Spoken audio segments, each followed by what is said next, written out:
Hello welcome dear friends, welcome back to my channel from JP Yadav. आप सभी का मेरे इस चैनल पे स्वागत है। तो दोस्तों, हम अपना इस चैनल के माध्यम से एनएमएमएसई एंड एनटीएससी कॉम्पिटिशन एग्जाम की तैयारी कराता हूं। तो आप सभी मेरे इस चैनल को नेशनल मिस कम्बाइंड परीक्षा की तैयारी करने के लिए एंड राष्ट्रीय प्रतिभा कोश परीक्षा की तैयारी करने के लिए आप सभी हमारे चैनल को सब्सक्राइब करके बेल आइकन की नोटिफिकेशन को ऑन कर लेना, ताकि आपको ऐसी जुड़ी अपडेट सबसे पहले मिलती रहे। तो दोस्तों, जैसा कि हमने प्रीवियस क्लास में जाना है, जो ब्लड रिलेशन टॉपिक है, उस टॉपिक के लास्ट क्लास था, उसमें हमने क्वेश्चन सॉल्व किए थे। हम टॉपिक्स को जल्द से जल्द कवर इसलिए कर रहे हैं क्योंकि हमारे पास समय नहीं है। हम टॉपिक्स को जल्दी कवर करने के बाद ही क्वेश्चंस को सॉल्व करना स्टार्ट करेंगे, ठीक है। तो उसी की कड़ी में आज का हमारा क्लास है एंड ब्लड रिलेशन टॉपिक को अभी हम पोस्टपोन किए हैं और न्यू टॉपिक शुरू करेंगे, क्योंकि हमको टॉपिक्स जल्द से जल्द कवर करना है, उसके बाद क्वेश्चन सॉल्व करा जाएगा, ठीक है। तो दोस्तों, आज के इस वीडियो में हम न्यू टॉपिक लेंगे। कौन सा टॉपिक्स हम शुरू करेंगे, पूरी डिटेल्स आज के इस वीडियो में दूंगा। तो चलो दोस्तों, आज के इस वीडियो को शुरू करते हैं। बट आगे बढ़ने से पहले मेरा नाम जान लो। मेरा नाम है जयप्रकाश और आप सभी का मेरे इस चैनल पे स्वागत है। और एक बार फिर से मैं बता रहा हूँ कि एनएमएमएसई नेशनल मिस कम्बाइंड परीक्षा एंड एनटीएससी राष्ट्रीय प्रतिभा कोश परीक्षा की तैयारी करने के लिए आप सभी आप हमारे चैनल को सब्सक्राइब करके बेल आइकन की नोटिफिकेशन को ऑन करना, ताकि आपको ऐसे जरूरी अपडेट सबसे पहले मिलती रहे। वीडियो कैसा लगा ये कमेंट सेक्शन में जरूर बताना, और उन दोस्तों को साथ शेयर जरूर करना जो इसकी प्रिपरेशन कर रहे हैं, ठीक है। तो चलो शुरू करते हैं आज की इस क्लास को। तो जैसे कि हमने बताया कि आपको प्रीवियस क्लास में हम ब्लड रिलेशन टॉपिक के बारे में जो क्वेश्चंस थे, 2 से 3 क्वेश्चन सॉल्व किए, और उसके हम 5 से 6 वीडियो पूरी डिटेल्स के साथ मतलब क्लास ले चुके हैं। अब हम टॉपिक्स को जल्द से जल्द कवर इसलिए करें क्योंकि हमारे पास टॉपिक्स और हैं, है ना। तो आपको सभी टॉपिक्स को देखना है, सभी टॉपिक्स को कवर करना है, जिसकी वजह से हम टॉपिक्स को जल्द से जल्द कवर करने की कोशिश करेंगे। जैसे ही टॉपिक्स खत्म होगा हम क्वेश्चन सॉल्व करेंगे, ठीक है। तो इसीलिए हम टॉपिक्स को, न्यू टॉपिक्स है उसको जल्द से जल्द कवर करा के हम जो है कि नया नया टॉपिक शुरू करेंगे, और जो हमारे जहाँ पे टॉपिक खत्म हो जाएगा उस सभी टॉपिक्स को रिवाइज करके हम अपने क्वेश्चंस को सॉल्व करना स्टार्ट कर देंगे, जिससे हमारी तैयारी एकदम तगड़े तरीके से हो जाएगी, ठीक है। तो चलो आप आज इस क्लास को शुरू करते हैं। हमारा ब्लड रिलेशन टॉपिक अभी पोस्टपोन है, तो न्यू टॉपिक क्या कौन सा है और कौन सा टॉपिक अभी शुरू करना है, और उस टॉपिक के क्वेश्चन को सॉल्व करने के लिए हमारे पास क्या क्या चीजें होनी चाहिए, इन सभी की जानकारी आज के इस वीडियो पे दूंगा। तो चलो आज की क्लास को शुरू करते हैं बिना किसी देरी के, ठीक है। तो न्यू टॉपिक का नाम है coding decoding. Coding decoding, coding decoding, okay. New topic का नाम है कोडिंग डिकोडिंग, ठीक है। ये कोडिंग डिकोडिंग न्यू टॉपिक है हमारा, और इस टॉपिक के क्वेश्चन है, देखो ये कोडिंग डिकोडिंग मतलब अभी मैं जो जितने भी रीजनिंग के टॉपिक्स करा रहा हूँ वे सभी टॉपिक्स एग्जाम के लिए है ना। रीजनिंग में जो मेंटल एबिलिटी एग्जाम होता है उसके लिए। अब आप इन फ्यूचर जब कोई भी जॉब वगैरह के लिए जब एग्जाम दोगे ना, तो देखना रीजनिंग में आप मेंटल एबिलिटी का जब एग्जाम दे रहे होगे तो सेम उसी टाइप का उसका बड़ा लेवल का क्वेश्चन ना जॉब के, गवर्नमेंट जॉब्स के लिए जो एग्जाम होते हैं वो पूछे जाते हैं, बट उसका लेवल हाई रहता है। यही टॉपिक्स रहते हैं, यही क्वेश्चन रहते हैं, बट उसका लेवल हाई रहता है। तो आप लोग अभी से ये चीज़ सीख रहे हो, बहुत अच्छी बात है, क्योंकि इन फ्यूचर आपके लिए बहुत काम भी होगा, आपके लिए प्रॉफिट भी है, लाभदायक है। इसलिए टॉपिक्स को सभी को पूरे फोकस के साथ स्क्रीन पे देख रहे हो, ताकि मैं जैसे क्वेश्चन सॉल्व करा रहा हूँ उस तरीके से आप अगर सीख गए तो बता रहा हूँ चुटकियों में क्वेश्चन सॉल्व कर रहा हूँ, ठीक है। कोडिंग डिकोडिंग उतना कठिन टॉपिक नहीं है, ठीक है। तो अब बात आती है कोडिंग डिकोडिंग के क्वेश्चंस को सॉल्व करने के लिए हमको क्या क्या चीज़ें जरूरत पड़ेगी एंड किस तरीके से होता है, तो पूरी डिटेल्स आज के इस वीडियो पे दूंगा। तो सबसे पहले कोडिंग डिकोडिंग, जो ए से जेड तक अल्फाबेट होते हैं उनके बीच कोडिंग डिकोडिंग होता है। हो सकता है कई बार नंबर का भी डिकोडिंग दिया रहता है, बट हम नॉर्मल से अगर इस एग्जाम में देखें तो हमको अल्फाबेट्स पे कोडिंग डिकोडिंग दे है ना। तो उसके लिए हमको ए से जेड तक अल्फाबेट जितने हैं हमको लिखना है, एंड उनका नंबर सीधे लिखना है, और उसका उल्टा नंबर ये भी लिखना है। उन सभी डिटेल्स को किस तरीके से लिखना है आज की पूरी डिटेल्स से बताऊंगा। अब वो चीज देखो, अब वो चीज आप साइड में लिखे रहोगे या अपने माइंड में सेट कर रहोगे, ठीक है। और वो चीज जब साइड में रहे तो अब जब हम क्वेश्चन सॉल्व करेंगे तो वो हमारे लिए आसानी जाएगी, क्योंकि हम देख सकते हैं क्योंकि कौन सा अल्फाबेट कितने नंबर पे है, जिससे हम कोडिंग डिकोडिंग के क्वेश्चंस को इजीली तरीके से सॉल्व कर सकते हैं। तो वही क्वेश्चंस को सॉल्व करने के लिए, इजीली तरीके से सॉल्व करने के लिए जो इसका एक बेसिक इंफॉर्मेशन है, वो चीज आज के इस क्लास में होने वाली है। कोडिंग डिकोडिंग की न्यू क्लास है, सॉरी नया क्लास है, और इसका फर्स्ट क्लास है। तो उसका बेसिक इंफॉर्मेशन देना पड़ता है, तब जाके क्वेश्चन हम सॉल्व कर पाते हैं, है ना। क्योंकि देखो मैं आपको सीधा सीधा क्वेश्चन बताता तो आपको क्या कैसे कैसे क्वेश्चन सॉल्व करना है ये सब चीज़ आपके माइंड में रहता है। तो वो चीज़ पहले क्लियर करते हैं कि किस तरीके से क्वेश्चन को सॉल्व करने के लिए हमको क्या जरूरत पड़ेगी।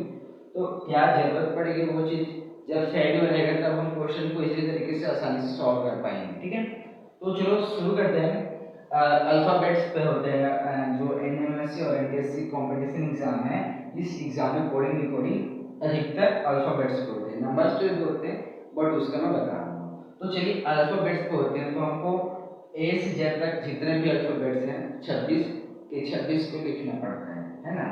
और आपको एग्जाम में छोटे रूप में लिखना है, ठीक है। मैं यहाँ पे समझाने के लिए लिख रहा हूँ A B C D E F G H I J K L M N O P Q R S T U V W X sorry W and X Y Z, ये पूरे के पूरे 26 अल्फाबेट्स हैं।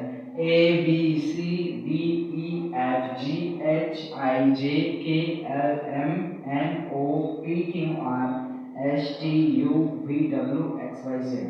तो A से Z तक यहाँ पे जितने अल्फाबेट्स हैं हमने उसको लिख लिया। अब उसके बाद हमको इनके जो नंबर्स हैं, जैसे कि ए फर्स्ट नंबर पे आता है, बी दूसरे नंबर पे आता है, सी तीसरे नंबर पे आता है, ठीक है। यहाँ पे आपको एक चीज और नोट कर लेना है, कुल अल्फाबेट्स कितने होते हैं 26, मतलब कि अल्फाबेट्स होते हैं 26 अल्फाबेट, ठीक है। 26 अल्फाबेट होता है, ठीक है। तो ये जो अल्फाबेट्स है 26 के जो अक्षर हैं यहाँ पे ए बी सी डी, 26 के 26 जो अक्षरों हैं वो उन अक्षरों का कितने नंबर पे उसका संख्या है, ये चीज हमको यहाँ पे बताना है, ठीक है। तो चलो उसी चीज को शुरू करते हैं, मतलब कि कौन सा जो अल्फाबेट है वो कितने नंबर पे है, इसको हम लाइन से ही काउंट करते हैं। उसके बाद इसका उल्टा भी होगा, तब जाके हम कोडिंग डिकोडिंग के क्वेश्चंस को सॉल्व करेंगे, इसलिए इसका बेसिक इंफॉर्मेशन देना जरूरी है। ओके, तो देखो मैंने यहाँ पे अल्फाबेट्स को लिख दिए, अब उसके बाद हमको उसका नंबर लिखना है ना, क्योंकि जब हमको यहाँ पे कोडिंग डिकोडिंग के लिए नंबर्स का भी होना जरूरी है, क्योंकि हमको पता है मतलब बी से पूछा जाता है तो हमको पता नहीं रहता कि कौन सा अल्फाबेट कितने नंबर पे, इसलिए हम इसको साइड में लिख लेंगे तो ज़्यादा बेटर है। तो फर्स्ट नंबर पे रहता है एक नंबर पे A B C D E F G H I J K L M N O P Q R S T U V W X Y Z. तो ये हुआ 1 2 3, मतलब यहाँ पे जो जितने भी अल्फाबेट्स हैं, है ना, ये इसके, है ना। तो यहाँ पे इसके अल्फाबेट्स कितने कितने नंबर पे हैं ये आपको पता होना जरूरी रहता है, क्योंकि देखो एक नंबर पे जिसकी सिंपल सी ए है तो हम उसको बता दें, अगर 20 से पूछ दे कि 15 नंबर पे क्या है तो ओ, तो ये जब आपके साइड में रहेगा, जब क्वेश्चन सॉल्व करते रहोगे तब कोडिंग के क्वेश्चन को सॉल्व करने में आपको आसानी जाएगी, सरलता जाएगी, जिससे आप क्वेश्चन को कुछ ही मिनट कुछ ही सेकंडों में सॉल्व कर पाओगे। अगर आपका क्वेश्चन सॉल्व करने का प्रैक्टिस अगर बना रहेगा तो बता रहा हूँ चुटकियों में आप सॉल्व कर सकते हो कोडिंग के क्वेश्चंस को। ओके, तो देखो हमने यहाँ पे नंबर्स को लिखे, ये सीधा काउंट करते हुए, जैसे कि सीधा काउंट किया हमने, या इधर से काउंट किया, ठीक है, इधर से काउंट करा सीधे रूप से, डैश काउंट किया, तब 1 2 3 4 ये इसका नंबर हो गया। अब जब हम उल्टा काउंट करेंगे तो उसको भी हमको लिखना पड़ेगा, तब हम क्वेश्चन को सॉल्व कर पाएंगे, ठीक है। तो वो चीज आपको यहाँ पे करना पड़ेगा, क्योंकि देखो अल्फाबेट्स तो हो गए ए बी सी डी से ए से जेड तक 26 अल्फाबेट हो गए। तो इन अल्फाबेट का हम नंबर्स भी सीधे, मतलब कि सीधा सीधा ये ना कि ये वाला एक नंबर पे दूसरे नंबर पे भी, है ना, ये इस तरीके से हमने पूरा 26 तक का लिख भी लिया, है ना। अब उसके बाद इसको यहाँ से जैसे कि 26 है तो यहाँ पे इधर से हम काउंट करना स्टार्ट करेंगे, तब इसका उल्टा जो अल्फाबेट्स है उनकी संख्या को लिखेंगे, तब हम जल्दी, क्योंकि यहाँ पे उल्टे अक्षरों पे भी कोडिंग डिकोडिंग पूछा जाता है, इसीलिए आपको पूरा डिटेल्स यहीं पे जानना है, उसके बाद क्वेश्चन पे घुसना है। और जब यही आपको पता नहीं रहेगा तो आप क्वेश्चन सॉल्व करोगे तो आपको समझ नहीं आएगा, इसलिए ये बेसिक इंफॉर्मेशन बताना जरूरी था, ठीक है। तो ये सबसे पहले काम ये करना है, उसके बाद नेक्स्ट काम क्या करना है ये भी बताते हैं। तो सबसे पहली बात तो ये कर लेना है आपको, ए से जेड तक अल्फाबेट्स लिखने के बाद उनकी नंबर्स को इस तरीके से लिखना है, अब उसको उल्टा लिखना है, ये भी बताते हैं पूरा प्रोसेस, क्योंकि यहाँ पे देखो पूरा मतलब हमको सही सही देखे, हमको साफ साफ दिखे, इसलिए हम थोड़ा अच्छे तरीके से लिखेंगे, ठीक है। तो इसको हम किस तरीके से, जिसकी यहाँ पे फर्स्ट नंबर पे हमने यहाँ पे देखा कि फर्स्ट नंबर पे ए है, तो वैसे ही जो बाकी के नंबर्स हैं उन पे कौन से अल्फाबेट है हम यहाँ आसानी से देख के यहाँ पे बता सकते हैं। जैसे कि कोई पूछेगा 14वें नंबर पे कौन सा अल्फाबेट है तो एन, 18 नंबर पे आर, तो जब ये साइड में रहेगा तो क्वेश्चन सॉल्व करने में आसानी होगी। ये तो हमारा फर्स्ट काम हो गया सीधे काउंट के लिए, अब आते हैं उल्टे काउंट करने पे, ठीक है। तो चलिए उसको भी करते हैं। देखिए यहाँ पे जैसे कि हमने यहाँ तो सबसे पहले प्रोसेस सीधे में काउंट कर लिया हमने, अब उल्टा काउंट करते हैं।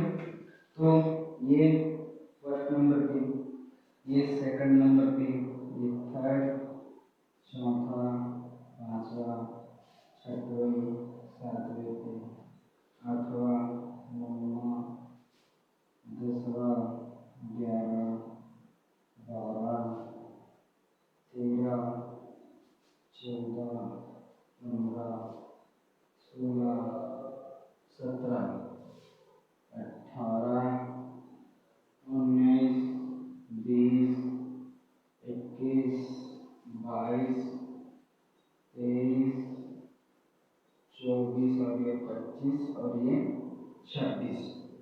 तो इस तरीके से ये इसका उल्टा काउंट हो जाएगा और सीधा काउंट हो जाएगा, तब अब हम इसी तरीके से क्वेश्चन सॉल्व कर सकते हैं, ठीक है। तो इन अल्फाबेट्स को आप किस तरीके से आप सेट करके अपने मेन्यू में रख सकते हो उसकी जानकारी दूंगा, और इसके आधार पे कैसे क्वेश्चन सॉल्व होगा ये बताता हूँ, ठीक है। तो देखिए आप मतलब ये पूछा जाता है कि एक को परीक्षण किया जाता है, डस्टर को डूस्टर को वो उल्टा करके दे सकता है, हो सकता है कि वो आगे पीछे करके दे सकता है, हो सकता है उनके बीच गैप का हो।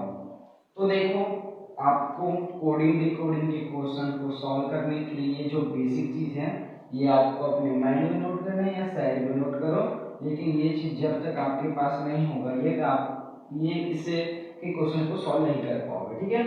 तो ये इसका मतलब क्वेश्चन को आसान तरीके से सॉल्व करने का यही इसका तरीका है, आसान तरीके से। तो उस आसान तरीके के लिए हमारे पास ये चीज होना जरूरी होता है, ठीक है। जैसे कि हम समय देखने के लिए घड़ी का यूज इस्तेमाल करते हैं, वैसे हम इस क्वेश्चन को आसान तरीके से सॉल्व करने के लिए ये चीज हमारे पास होना जरूरी है, ठीक है। तो ये चीज आप नोट कर लो ताकि आपको मतलब आप इसको नोट करेंगे तो आप जैसे कि क्वेश्चन सॉल्व करना रहेगा तो इसको साइड में रेफर रहोगे और जब क्वेश्चन सॉल्व कराऊंगा तो किस तरीके से मैं सॉल्व करा रहा हूँ उसको देख कर आप आसानी से सीख सकते हो कि कैसे किस तरीके से हम क्वेश्चन सॉल्व करते हैं। ठीक है, तो देखो फर्स्ट नंबर पे ए, अगर सीधा काउंट करें तब फर्स्ट नंबर पे ए, दूसरा पे बी, तीसरा पे सी, चौथे पे डी। तो इसी तरीके से इसका प्रोसेस है ई F G H I J K L M N O P Q R S T U V W X Y Z. और यहाँ पे जो नीचे है फर्स्ट 1 2 3 4 5, ये इसका सीधा काउंट करने वाला है, ये इसका सीधा काउंट करने वाला है। एंड जो ऊपर है ये इसका उल्टा काउंट करने वाला है, ये इसका उल्टा काउंट करने वाला है और ये इसका सीधा काउंट करने वाला है। तो आप ऐसा लिख सकते हो ताकि आपको आसानी हो, है ना। अब उल्टा काउंट किए तो फर्स्ट नंबर पे जेड, दूसरा, तीसरा, चौथा, पांचवा, छठा, सातवां, 8 9 10 11 12 13 14 15। तो इस तरीके से ये इसका उल्टा काउंट होगा, है ना। Z Y X W V U T S R and Q P O M N N. ठीक है, तो ये जब आपके पास रहेगा तो आप कोडिंग डिकोडिंग के क्वेश्चंस को इजीली तरीके से बता दूं सॉल्व कर सकते हो। तो जब ये आपके पास रहेगा तो आप आसानी से सॉल्व कर सकते हो। तो ये चीज आप अपनी कॉपी पे नोट कर लो। तो कोडिंग डिकोडिंग के क्वेश्चंस को सॉल्व करने के लिए बेसिक इंफॉर्मेशन चीज यही थी, और ये चीज जब आप सीख जाओगे, सॉरी ये चीज आपके पास है और ये चीज आपके माइंड में है, सेट है, ये साइड में लिखा है, तो आप उसको आसानी से क्वेश्चन सॉल्व कैसे करना है। देखो क्वेश्चन तो हम नेक्स्ट वीडियो में सॉल्व करेंगे, लेकिन आज के इस वीडियो पे मैं बेसिक इंफॉर्मेशन चीज यही बताने वाला था। और आप इसको नोट कर लो और होप्सुली आपको समझ में आया होगा। समझ में आया हो तो एक लाइक, सिंपल से ये समझो कि ए से जेड तक अल्फाबेट्स है और सीधा काउंट करने पर उसके नंबर्स लिखे और उल्टा काउंट करने पर उसके नंबर्स लिखे। एंड ये चीज आपको हमारे माइंड में सेट कर लेना है जिससे हम कोडिंग डिकोडिंग के क्वेश्चंस को आसानी से सॉल्व कर पाए। ठीक है, तो आज के इस क्लास में इतना ही। अपना जो नेक्स्ट क्लास में है उसमें हम कोडिंग डिकोडिंग के क्वेश्चंस को किस तरीके से सॉल्व करना है, इस बेसिक इंफॉर्मेशन जो हमारा ये अल्फाबेट्स के जो मैंने यहाँ पे आपको बताया है, इस आधार पे किस तरीके से कोडिंग डिकोडिंग के क्वेश्चंस को सॉल्व करना है, ये आप नेक्स्ट वीडियो में बताया जाएगा। देखो कोई भी चीज खड़ा कब होता है, जब उसका आधार रहता है। तो जब उस क्वेश्चन को सॉल्व करना है तो उसका आधार ये है, इस आधार पे वो क्वेश्चन सॉल्व होगा। तो जिस आपको आधार ही पता नहीं है और आप क्वेश्चन को सॉल्व करने पे लग जाओगे तो आपको समझ नहीं आएगा। तो ये उसका आधार है, इसको आपको याद कर लेना है ना, अच्छे से अपने माइंड में सेट कर लेना है। उसके बाद हम कोडिंग डिकोडिंग के क्वेश्चंस को नेक्स्ट क्लास में सॉल्व करेंगे। तो आज के वीडियो में इतने दोस्तों, वीडियो कैसा लगा कमेंट सेक्शन में जरूर बताना, और ऐसी जानकारी के लिए शेयर सब्सक्राइब में लाइक। मिलते हैं अगले वीडियो में, तब तक के लिए बेस्ट ऑफ लक, अच्छे से प्रिपरेशन करके सिलेक्शन ले लो और स्कॉलरशिप पाओ। ओके, चलो मिलते हैं नेक्स्ट क्लास में।